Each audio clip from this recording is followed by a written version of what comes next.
Bab 1174, kalian semua harus mati. Begitu orang-orang kuat dinasti Zhou bergegas ke depan Sander Ye dan Zala. Zala tiba-tiba bangkit dari tanah. Tiba-tiba dia mengepalkan tangannya. Dan cahaya darah yang tak terhitung jumlahnya tiba-tiba muncul di matanya di sekelilingnya. Cahaya samar darah. Kekuatan garis keturunan melonjak pesat. Pada saat ini, orang-orang kuat itu sudah bergegas ke depannya dan Sander Ye jelek.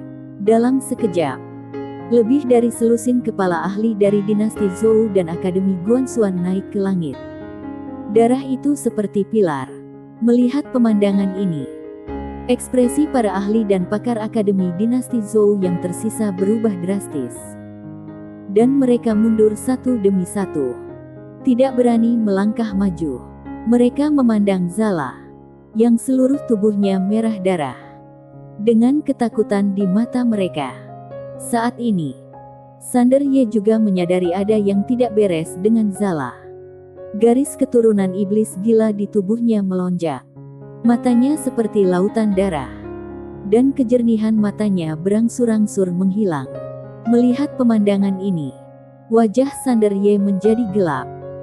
Dia tahu bahwa kewarasan gadis ini perlahan-lahan menghilang dan dia akan jatuh ke dalam keadaan gila total. Sander Ye segera meraih tangannya. Zala, tenanglah. Zala memegang tangannya erat-erat. Dan darah di tubuhnya keluar satu demi satu. Detik berikutnya, dia tiba-tiba mencengkeram tenggorokan Sander Ye. Sander Ye terkejut. Kamu harus tenang. Zala gemetar. Aku tidak bisa mengendalikan diri. Sander Ye. Saat kekuatan garis keturunannya melonjak, kesadarannya berangsur-angsur menghilang. Digantikan oleh niat membunuh dan kegilaan. Di sisi lain, saat semua orang melihat Zala tiba-tiba mencengkeram leher Sander Ye, mereka semua sedikit bingung. Apa yang dilakukan kedua orang ini? Li Gozhou menatap Zala dengan sedikit ketakutan di matanya. Sander Ye menatap Zala, yang perlahan-lahan menjadi gila. Aku akan mengajarimu teknik bela diri membunuh yang lebih kuat. Mata Zala tiba-tiba berbinar. Baik. Setelah mengatakan itu, dia melepaskan tangannya. Sander Ye mati rasa. Astaga. Apakah gadis ini sengaja melakukan ini? Pagoda kecil tiba-tiba berkata, pantas mati. Garis keturunan iblis gila kalian agak sulit diatur. Sander Ye. Pada saat ini, Li Gozhou tiba-tiba mengambil langkah ke depan. Saat dia mengambil langkah ini, kekuatan tak terlihat tiba-tiba menyapu lapangan. Zala menatap tajam ke arah Li Gozhou.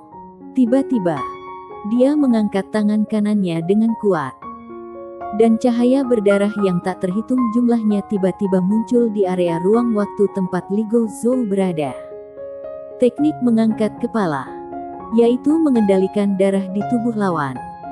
Lalu memisahkan leher dan kepala lawan dalam sekejap. Dengan bantuan garis keturunan iblis gila, kekuatan teknik mengangkat kepala ini sudah sangat ditingkatkan. Karena untuk mengendalikan darah lawan, pertama-tama kamu harus menekan darah lawan. Dan hampir tidak ada garis keturunan yang lebih kuat dari garis keturunan iblis gila di dunia ini. Pada saat ini, Li Gozhou merasakan darah di sekujur tubuhnya bergejolak. Pada saat yang sama, leher dan tenggorokannya tiba-tiba menegang. Dan akan benar-benar terpisah. Dia terkejut dan dengan cepat menekan kekuatan misterius di tubuhnya. Di saat yang sama, dia mundur lagi.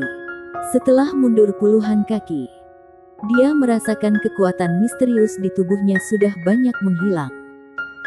Li Gozhou memandang Zala dari kejauhan dan kaget karena dia menemukan bahwa kekuatan gadis kecil di depannya jauh lebih kuat dari sebelumnya. Tak jauh dari situ, wajah Zala sepucat kertas. Tindakan tadi sudah menghabiskan sedikit energi yang tersisa di tubuhnya. Tingkat kultivasinya saat ini masih terlalu rendah. Kalau tingkat kultivasinya lebih tinggi, dengan bantuan garis keturunan iblis gila dan jurus mengangkat kepala, Dia bisa langsung mengalahkan semua orang kuat di lapangan. Li Gozhou tiba-tiba berkata dengan marah. Bagus sekali. Sangat bagus. Dia benar-benar membunuh Master Akademi Guanxuan dengan kejam. Aku meremehkan keberanian kalian. Sander Ye melirik Li Gozhou dan berkata tanpa ekspresi. Akademi Guanxuan membantu para tiran melakukan kejahatan dan pantas dibunuh. Dibunuh. Li Gozhou sangat marah hingga dia tertawa.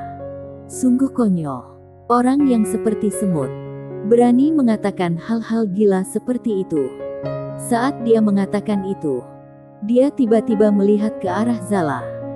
Dia berada di ujung kekuatannya. Bunuh dia. Di sampingnya, orang-orang kuat dari dinasti Zhou dan Akademi Guanxuan sedikit takut dan tidak berani melangkah maju. Gadis kecil ini sangat menakutkan. Wajah Li Gozhou tiba-tiba menjadi hitam dan dia berkata dengan marah. Tunggu apa lagi? Beberapa orang-orang kuat dinasti Zhou tidak berani melanggar perintahnya. Dan segera bergegas menuju Zala dan Sander Ye lagi. Zala memperhatikan beberapa orang bergegas ke arahnya. Dia menarik napas dalam-dalam. Kilatan kemarahan melintas di matanya. Dan hendak mengambil tindakan lagi. Tetapi pada saat ini, teriakan marah tiba-tiba terdengar dari langit. Hentikan. Mendengar suara ini, Sander Ye menghela nafas lega. Akhirnya sampai di sini. Li Gozhou menoleh untuk melihat ke langit di kejauhan. Di cakrawala itu, beberapa orang datang dari langit. Pemimpinnya tak lain adalah Fan Difang. Sander Ye meminta Li Tarlong mengantarkan 2 surat. Salah satunya untuk Fan Difang. Di belakang Fan Difang, ada 2 pria kuat misterius berjubah hitam. Li Tarlong ada di antara mereka. Ketika dia melihat Sander Ye, Li Tarlong segera berlari ke arahnya dan bertanya dengan prihatin. Guru, kamu baik-baik saja? Sander Ye tersenyum tipis. Tidak apa-apa. Fan Difang memandang Sander Ye dan mengerutkan keningnya. Penampilan Sander Ye kali ini berbeda dengan sebelumnya. Jadi, dia merasa Sander Ye terlihat familiar. Tetapi dia tidak mengenalinya. Sehingga dia sedikit bingung. Saat melihat Fan Difang, Li Gozhou mengerutkan kening. Kamu siapa? Tentu saja, dia tidak mengenal Fan Difang. Lagi pula, dia pernah berada di dinasti Zhou. Dan dia tidak banyak berhubungan dengan alam semesta Guanxuan. Fan Difang mengalihkan pandangannya dari Sander Ye dan menoleh ke arah Li Gozhou. Kepala Akademi Fan Difang. Akademi Inspeksi Alam Semesta Guanxuan. Diperintahkan oleh Dekan Alam Semesta Guanxuan untuk memeriksa seluruh alam semesta dan dunia atas namanya. Mendengar perkataan Fan Difang, wajah Yi Tochen tiba-tiba menjadi pucat. Li Gozhou tidak mengenal Fan Difang. Tapi dia tahu. Soal Fan Difang dan Sander Ye tersebar luas di alam semesta Guanxuan. Orang di depannya adalah teman dekat dekan. Dia tidak menyangka Fan Difang akan datang ke sini. Tidak jauh dari situ, Li Gozhou mengerutkan kening. Akademi inspeksi apa? Fan Difang menatap langsung ke Li Gozhou. Aku menerima laporan ada seseorang di sini mengabaikan hukum Guanxuan dan secara paksa memusnahkan ratusan juta makhluk hidup. Jangan bicarakan ini padaku. Li Gozhou tiba-tiba melambaikan tangannya. Aku hanya tahu bahwa dia membunuh orang-orang dinasti Zhou. Tidak hanya itu, mereka juga menolak untuk ditangkap. Mereka baru saja membunuh orang-orang dinasti Zhou dan Akademi Guanxuan. Lihat sendiri, darah mayat di atas tanah masih panas. Fan Difang menatap langsung ke Li Gozhou. Aku melakukan penelitian sebelum datang ke sini. Kepala Akademi Zhou bekerja dengan keluarga Chen untuk mendapatkan keuntungan. Untuk keuntungan pribadi, dia mengabaikan hukum Guanxuan dan secara paksa menghancurkan benua alam semesta dengan ratusan juta makhluk. Perilakunya benar-benar tidak manusiawi. Aku tidak peduli. Li Gozhou melambaikan tangannya sekali lagi. Dia menatap Fan Difang. Aku hanya tahu bahwa dia membunuh orang-orangku di dinasti Zhou. Dia harus membayarnya dengan nyawanya. Tidak ada yang bisa menyelamatkannya. Fan Difang sedikit menyipitkan matanya. Ligo Zhou. Dinasti Zhou juga berada di bawah kendali alam semesta Guanxuan. Ligo Zhou tersenyum dan berkata, "Oh, bocah nakal ingin menggunakan alam semesta Guanxuan untuk menekanku. Kamu bahkan tidak tahu siapa dirimu. Apakah kamu layak?" Mata Fan Difang berangsur-angsur menjadi dingin. "Ligo Zhou, kamu menyiksa dan membunuh penjaga Guanxuan Paviliun Xianbao. Menyiksa tanpa izin.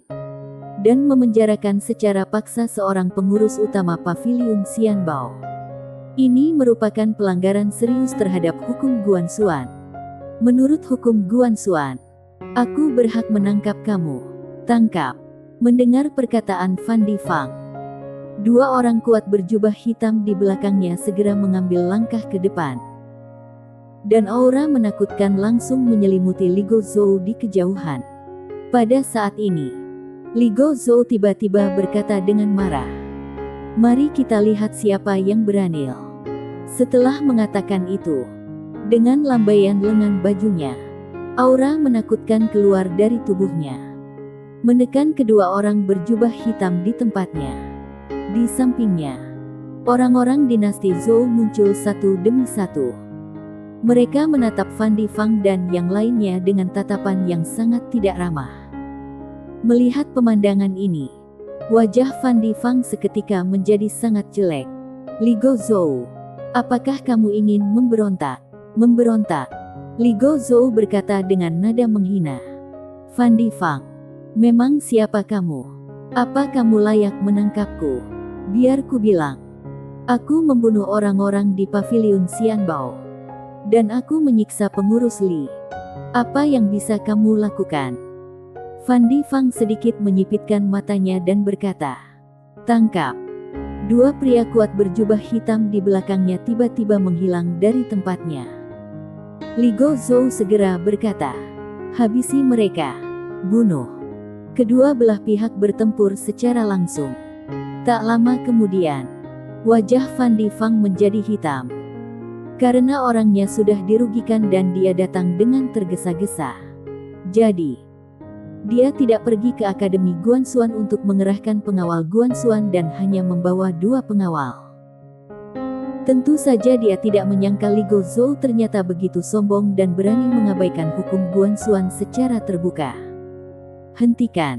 Pada saat ini, sebuah suara tiba-tiba terdengar dari langit. Dan detik berikutnya, seorang pria paruh baya melangkah maju. Orang yang datang tak lain adalah Steno Chen, kepala keluarga Chen. Ligo Zhou melirik Steno Chen dan mengerutkan kening. Saat ini, suara Steno Chen tiba-tiba terdengar di kepalanya. "Tuan Ligo Zhou, orang ini memiliki status khusus. Dia memiliki hubungan dekat dengan dekan. Dia tidak dapat dibunuh. Biarkan aku berkomunikasi dengan dia." "Dekan." Ligo Zhou mengerutkan kening dan tetap diam. Yang dianggap sebagai persetujuan. Steno Chen menoleh ke arah Fan Difang dan tersenyum tipis. "Kepala Akademi Fang. Aku kepala keluarga Chen." "Steno Chen, masalah ini hanya salah paham." Fan Difang menatap Steno Chen. "Salah paham?" Steno Chen mengangguk. Dia membuka telapak tangannya. Dan sebuah cincin penyimpanan perlahan melayang di depan Fan Difang. Ada ratusan ribu kristal spiritual di dalam cincin penyimpanan. Fan Difang mengerutkan keningnya. Steno Chen memandang Fan Difang dan berkata, "Kepala Akademi Fang, biarpun keluarga Chen kami tidak sebaik keluarga Nalan dan keluarga Ye, tapi kami masih sedikit berkuasa di alam semesta Guanxuan. Keluarga Chen ingin berteman dengan Tuan Muda Fang." Fan Difang melirik ke arah cincin penyimpanan, lalu berkata, "Tuan Chen, apakah kamu menyuap aku?" Steno Chen menatap Fan Difang. "Aku hanya ingin berteman dengan kepala Akademi Fang." Fan Difang menatap langsung ke arahnya. Bagaimana kalau aku tidak mau? Steno Chen tersenyum dan berkata, bahkan kalau kepala Akademi Fang meremehkan keluarga Chen, bahkan aku harus memberi muka pada dinasti Zhou. Bukan. Beri apa sialan? Fan Difang tiba-tiba menunjuk dengan marah ke arah Steno Chen. Biar ku bilang, kecuali saudara Yang, aku tidak akan memberikan muka kepada siapapun.